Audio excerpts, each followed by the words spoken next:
Dear participant, now we start the last presentation of today, which is about academic integrity, where we will focus on why and how to avoid it. So allow me to start by some illustration talking about academic integrity. You see somebody is in front of is in a given room, in a control room, and he's asking first, before he switch on or off the device in front of him, he's calling his mom, please, could you remind me, what did you tell me? Which button do I have to click? Which one do I have to leave?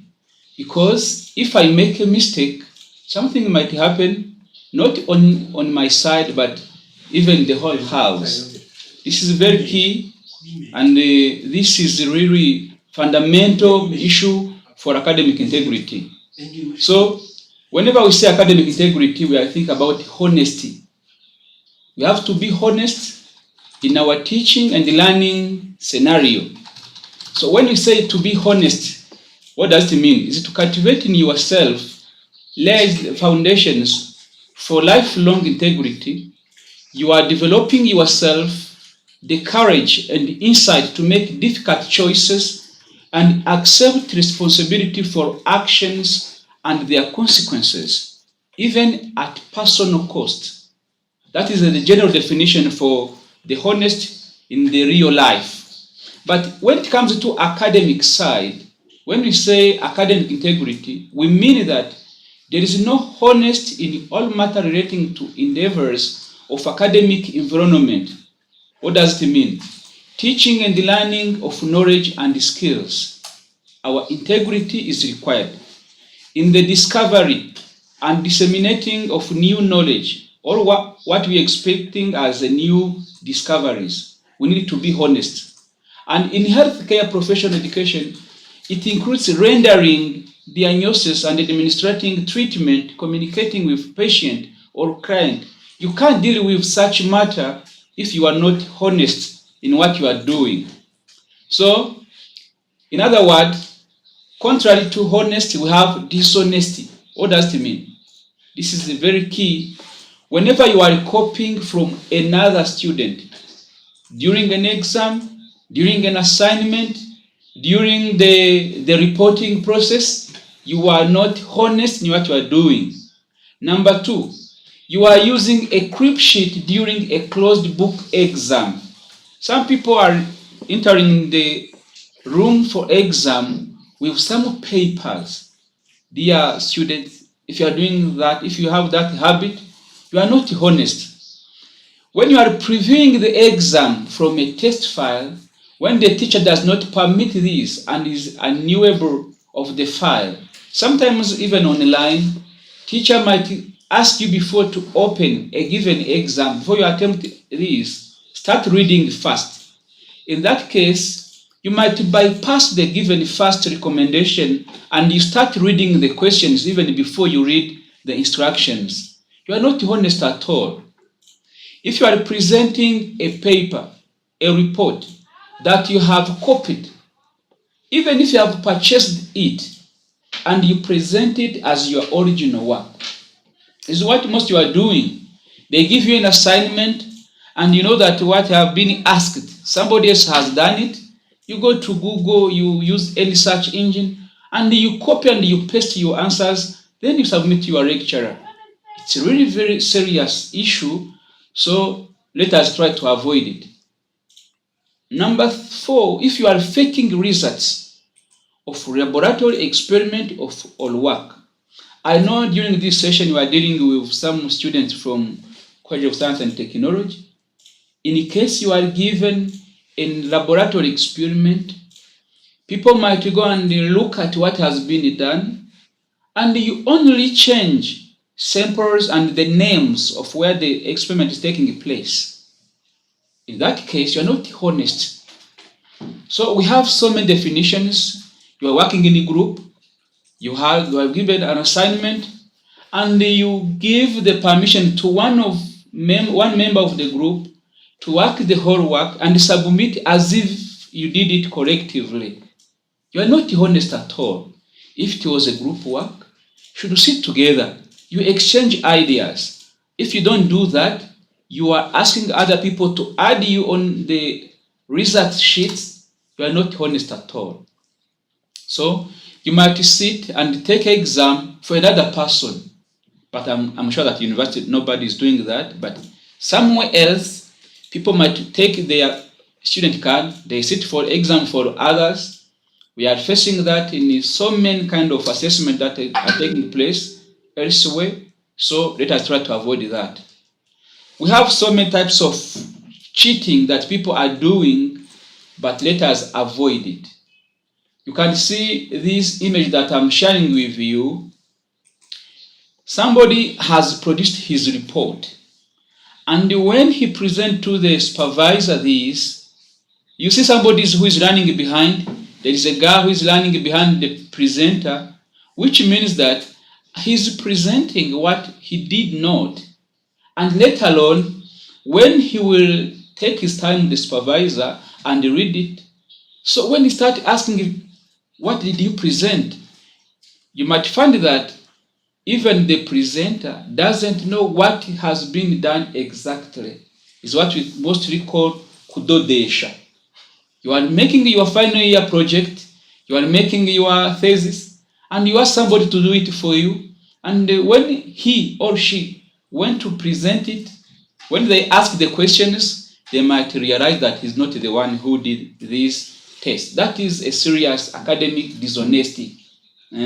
Avoid cheating, avoid reporting what is not belonging to you. So, after defining those terms for honest and academic dishonesty, we come up with what we call plagiarism. What is plagiarism?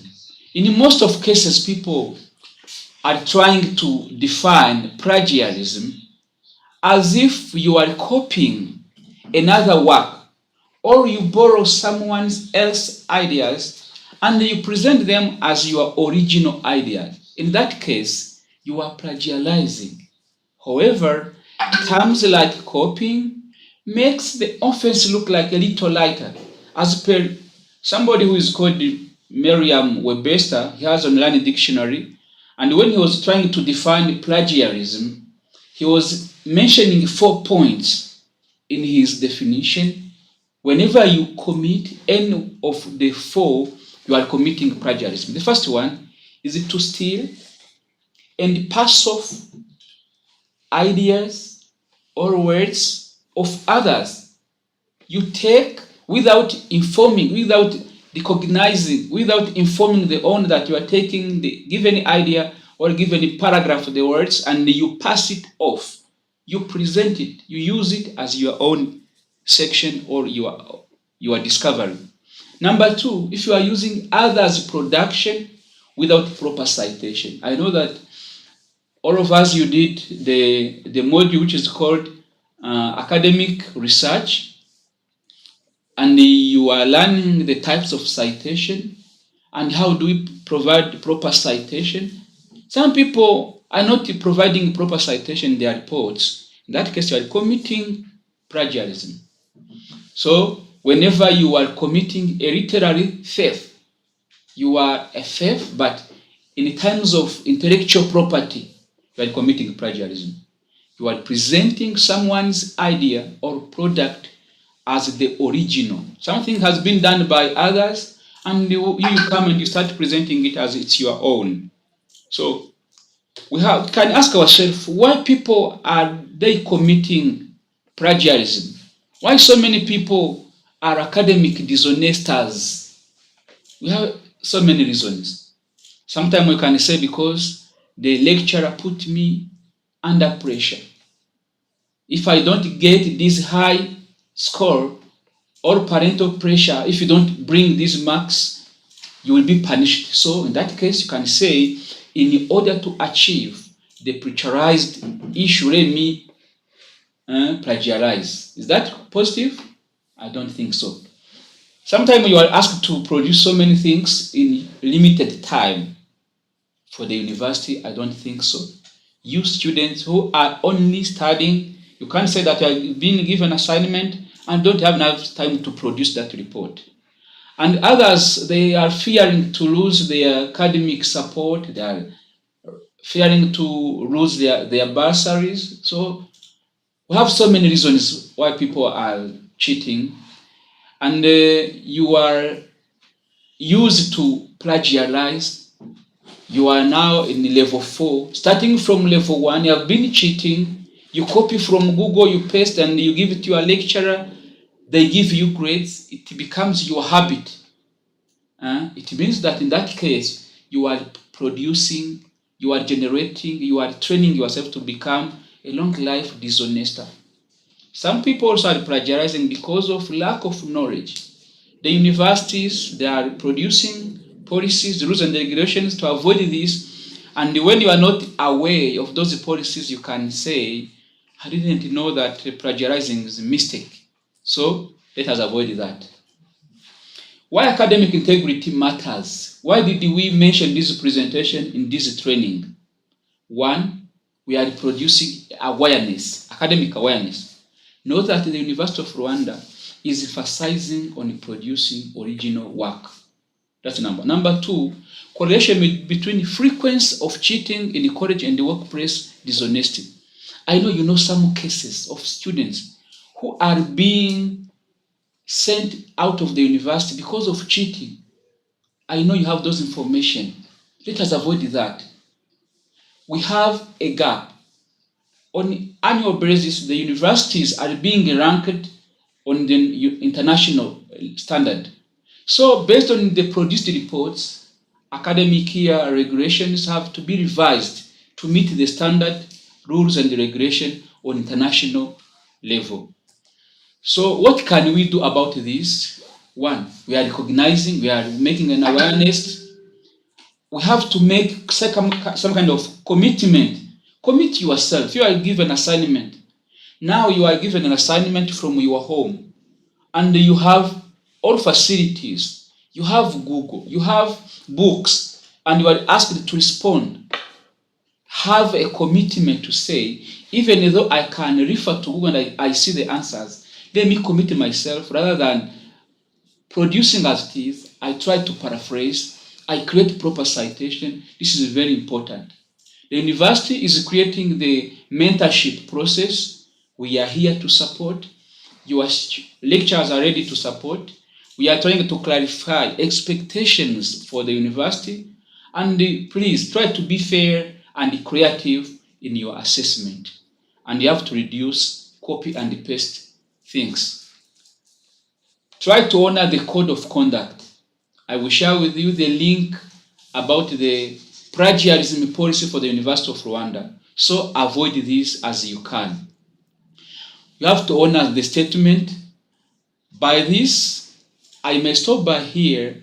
I come to define about what is plagiarism, types of plagiarism, to be academically honest, and how to avoid this. The presentation is on this module that you have been following. Number last, as information, the University of Rwanda has an anti-plagiarism software which is called Turnitin. For you undergraduate students, you don't need any kind of training for using this anti-plagiarism software because it has been integrated in this e-learning platform. For you, what you will do, you have to log in your modules, and if you see that you have been given assignment which is under Turnitin tag, know that when you receive grades, you will see also the similarity. Up to now, lecturers are able to identify which section have you been copied from well by a given student. As a matter of awareness, avoid this. Try to provide the proper citation. Try to cite whenever you copy and paste. You are encouraged to paraphrase. Whenever you are producing any report, try to paraphrase. And remember to ask for support whenever you face any problem. For example, now you come to see how do we get access on e-resources. On this module, we share with you a list of websites from which you can refer to get proper books so that you can use them from your home. Thank you very much. I'm done with this presentation. I may receive some questions. I can see some people are lost. Really, the video will be there. You are free to refresh and you might replay this later on. Yeah.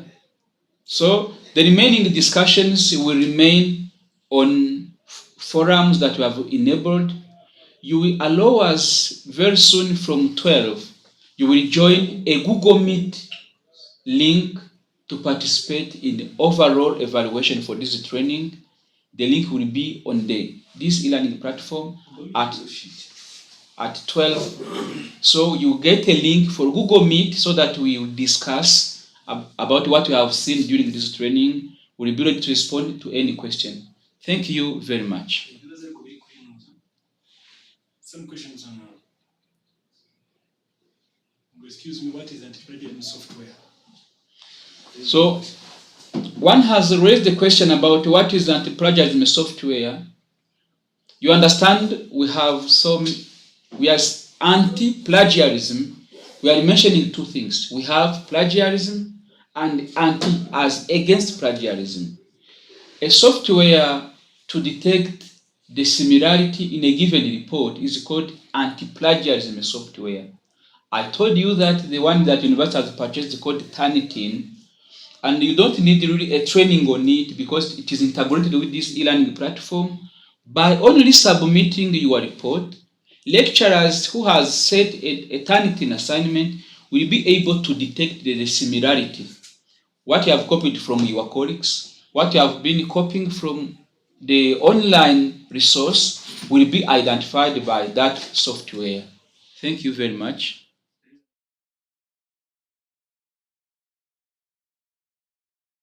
No, all questions are not targeted to Turnitin. It depends upon the settings done by the lecturer.